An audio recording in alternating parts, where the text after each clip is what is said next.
For us to be able to prove something is true, we need this little thing called evidence. And that evidence needs to be clear and convincing. And it needs to be much more likely to be true than untrue. Unless, of course, you're Russian Vids. Then any old nonsense will do. So let's explore the question. How likely is it that Ron Howard was mixing lies with truth when he said in an episode of Arrested Development that man has not been to the moon? Please subscribe. Yeah. Hey, let's go inside the lamp. You want it? Wow, is this the one that landed on the moon? On a soundstage. Oh, right, from Apollo 13. No, 1969. I'll tell you about it inside the lamp. It's soundproof in there. And it's a national secret. So, NASA did go to the moon in 71. That one was real. But in 69, they weren't ready. So, they faked the whole thing on the soundstage of Gentle Ben. This is how they do it, mixing truth with lies. I believe when he says they faked it and they filmed it on the soundstage of Gentle Ben. Well, yeah, you would believe it, wouldn't you? But you also believe that the Earth is flat, so... For those that don't know, it was the same time frame prior to the moon landing, 67. The series ended in 1969. Moon landing conspiracy theorists have used a wide range of sources in an attempt to prove that the 1969 moon landing was a hoax. The choice to include Ron Howard is odd, mainly due to his affinity for astronauts, NASA, and space travel. And in addition to directing Apollo 13, Ron Howard was also involved with a documentary about the Apollo missions called In the Shadow of the Moon. And that documentary ended with several of the Apollo astronauts addressing claims that the moon landings were fake. We did this in a hangar in Arizona. Significant event in history. Somebody's had a conspiracy theory one way or the other. We've been to the moon 9 times. Nobody can ever take those footsteps I made on the surface of the moon away from me. I mean, why did we fake it 9 times? Now, when it comes to the 1969 moon landing hoax, of course he's telling the truth there. It's nothing but a hoax, and I understand exactly what they're trying to accomplish here. Well, of course you did. You're Russian Vids. So the line that Ron Howard, the actor, said from a script in a TV show backs up what you already believe. But the only thing it actually proves is that Ron Howard, the actor, can read a script. Are you going to address the fact that he said we did go in 1971? Because I know that you don't believe we've been at all. I understand a good amount of people know the 1969 moon landing was a hoax. No. Nobody knows the moon landing was a fake. Conspiracy theorists think it was faked. Big difference. Footage looked fake. Everything about it was fake. So prove it was fake. Any of you, any moon landing hoax conspiracy theorist, prove that it was fake. Then all your problems are solved. You are right, we are wrong. You all claim to have this critical thinking skill. Try using it. Don't get caught out so easily. Who are your sources? Have you checked them? Are they just other conspiracy theorists that already believe it was a hoax? Who else is talking about this? Anybody other than moon landing deniers? Examine your own evidence. If you have any, which you don't take everything at face value. Just because something may look fake, it doesn't necessarily mean it is. And does it sound right that we would have faked going to the moon 9 times? Think, if you're able to. Trying to pull in those that don't believe in the 69 moon landing, convince them in another way that they actually got in the moon. Well, they have a good amount of people, a good amount of the sheep that believe the 69 moon landing was legit. Now they're trying to pull in a certain amount of so-called conspiracy theorists and make them wonder, maybe they did land on the moon. But it doesn't matter if it was in 69 or 71, they just want you to believe that somehow, at some time, they actually landed on the moon. And they never been to the moon, and they never will go to the moon. Right, I'm following your incredible logic now.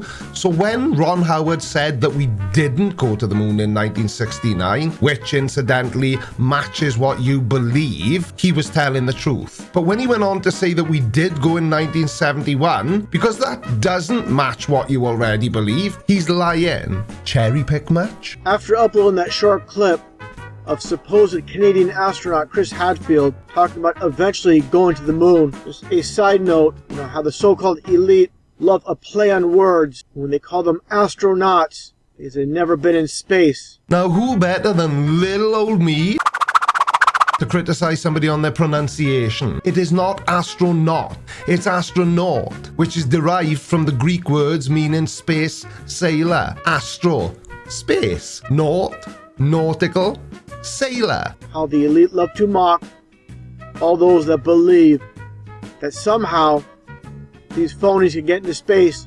What exactly do rockets push against in the vacuum of space? What do you mean push against? They're not scooters. In space, rockets zoom around with nowhere to push against. Rockets and engines in space behave according to Isaac Newton's third law of motion. Every action produces an equal and opposite reaction. When a rocket shoots fuel out of one end, it propels the rocket forward. No air required. And as I've said before, just because you don't understand how something works, it doesn't mean it's fake. Rockets never been in space. Period. When you see a rocket launch, you always see it go at an angle towards the ocean. All it does is crash back into the ocean. Or, and I'm just thinking out loud here, is it that rockets have to tilt to the side as they travel into the sky in order to reach orbit or a circular path of motion around the Earth? Because Earth is a globe, it's not flat. And this steering technique is known as a gravity turn, which uses Earth's gravity to help conserve rocket fuel and minimize the stress and strain on the rocket. So again, let's look at what's most likely. NASA spend billions of dollars developing a rocket to crash into the ocean, or they spend billions of dollars developing a rocket to send into space. You'll never see that full footage. That's why you see the Kennedy Space Center, for example, right next to the ocean. Exactly like you see in this image here, with this huge arch. Again, nothing more. Wow, a huge arch. What shape is an arch? It's kind of a curve. It's almost as if it's following another curve. Then a rocket that launches, it comes back down to Earth, and there are plenty of images of this on Google Images. You can take a look for yourself. I'm not going to show them all here. And someone asked, what about the shuttle landings? I saw it on TV. Very easy to explain. It's just like watching a movie where pieces are edited together. When it's time for the supposed return of the space shuttle from outer space, all they do is have a so-called space shuttle, which is nothing more than an airplane, come in for a landing, as shown on TV. Oh, very interesting, Russian Vids. So, Ron Howard, the actor and producer, director, who was reading a script when he said that the moon landing of 1969 was a hoax, is 100% true. Absolutely has to be. I mean, you saw it on TV. And yet somehow, footage of the space shuttle landing, which has also been on TV many, many times, is 100% absolutely fake. Now, admittedly, it could just be me, but I'm struggling to believe anything you're saying, because they're both things from TV, and somehow one's true, one's false. And interestingly enough, the one that you think confirms what you believe is the true one, and the thing that you don't believe is the one where it's a lie. It's almost as if you have a tendency to search for, interpret, favor, and recall information in a way that confirms or supports your own prior beliefs. If only there was a term for that. You think these wings will help this supposedly 80-ton space shuttle come in for a glide landing with no engines? This thing would fall out of the sky like a rock. But what about this plane? The Antonov AN-225, the biggest plane in the world, with a maximum takeoff weight of 712 tons. You don't think that that plane can glide? You think that aeroplanes aren't designed so that they're able to get down as safely as possible with complete engine failure? My word, you really are stupid, aren't you? With the supposed landing of the space shuttle, again, nothing but an airplane coming in for a landing at Kennedy Space Center in Florida. I'm going to play this footage and break it down a bit, then I'm going to play the footage again uninterrupted. So again, this is nothing more than an airplane. Why do you keep saying this is nothing more than an aeroplane? That's completely irrelevant. It doesn't matter what it is. It's capable of flight. Therefore, it's capable of getting down reasonably safely without engines. So the fact that you say it's nothing more than an aeroplane proves nothing other than you're a complete idiot. And we don't need you to prove that. We can watch any one of your videos to find that out. I'm going to also mention here during the playing on the video, there's going to be a plane in the distance. And you're going to tell this is way too far to be the jet engines from that plane. It's clearly from the supposed space shuttle. Take a look and take a close listen.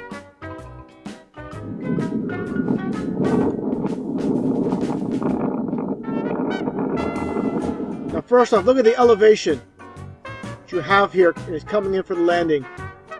No way a glider could be that low and maintain this level throughout if it's a glider. How do you know? Are you a pilot yourself? Sorry if you are, I didn't realize.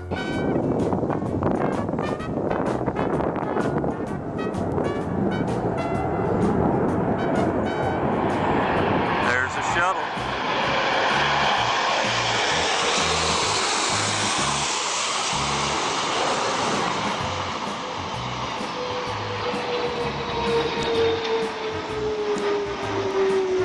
Touchdown. Makes perfect sense to me now. I think I can see what your problem is. And it's not just that you're a complete idiot, it's that you think that even when a plane, or the space shuttle in this case, is landing unassisted with no engines running, that it's going to be completely silent. Look, have a look at this.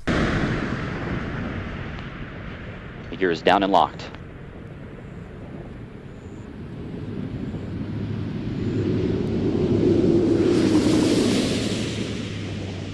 Main gear touchdown.